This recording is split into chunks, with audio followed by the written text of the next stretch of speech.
Ayan mga kabarangay at welcome back ulit sa ating munting channel. Ito nga palang kusinero ng barangay na bumabati sa inyo ng magandang araw at magandang buhay para sa inyong lahat mga idol. Ayan. So meron nga pala tayong guto or tuwalya kung tawagin natin. So ang gagawin natin, pakuluan muna natin mga idol ang ating tuwalya. Siguro mga 40 minutes natin i-pressure cooker dahil ito po ay talaga namang napakatigas nitong tuwalya na to, lalong lalo na pagka ito ay hindi pa nalaga.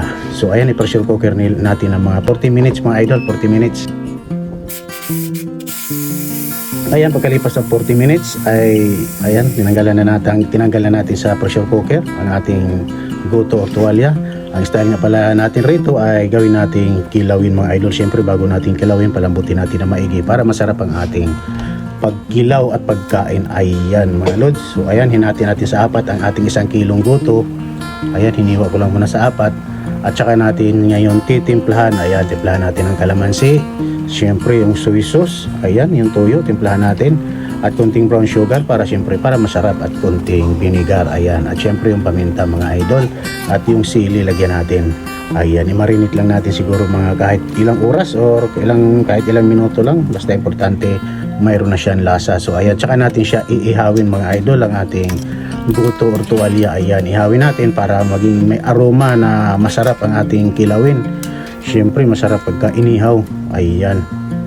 So ayan na nga, at luto na nga ang ating inihaw na goto. At tanggalin na natin sa ating ihawan. Ayan, pagkalipas po ng pag-iihaw, ayan, ganito lang, hiwain lang po natin na medyo maninipis ang ating goto.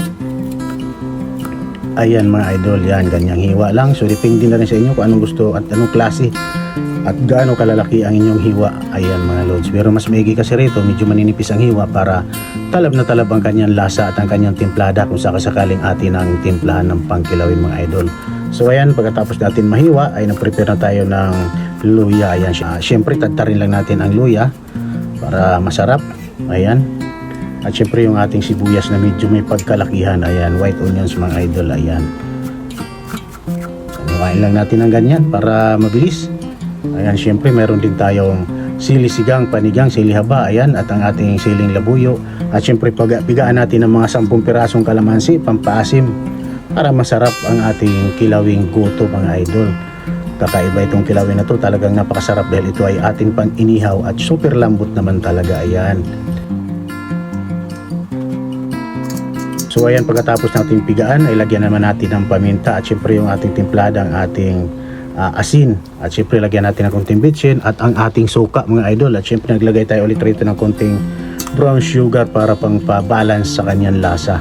Pero optional po yan kung ayaw nyo maglagay, at least nasa inyo na po yan. Ayan, at mayroon din tayong pandagdag aroma, lasa, syempre ang ating spring onion mga idol. Ayan, ganyan lang kasimple ang ating timplada na ating kilawing goto or tuwalya. So ayan mga idol, at lutong-luto na at tapos na ang ating kilawing tuwalya na talaga namang kakaiba at masarap ito sa ating mga ulam, pulutan mga idol. Ayan.